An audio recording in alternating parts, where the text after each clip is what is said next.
Magluluto na naman ako ng hinilong isda. Ito guys, oh, tingnan nyo. Ito na guys, i-mix ko na siya ang sangkap guys. Yan guys, tingnan nyo. Yung pupino, radish, at bombay. Kasaluy agad. Yan. I-mix ko na siya guys. Lagyan ko na siya ng asin.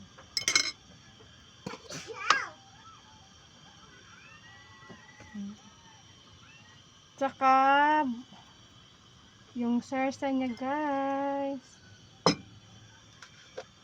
Yan, gamayan. Yan, kunti lang. Yan, ganyan lang. At saka yung suka guys. Yan ko ng suka. Yan siya guys. Yan na. Suka. I-mix ko na din siya guys. Nag-mix na ako guys. Yan. Tapos na guys. Thank you for watching. Don't forget share and comment. Bye guys.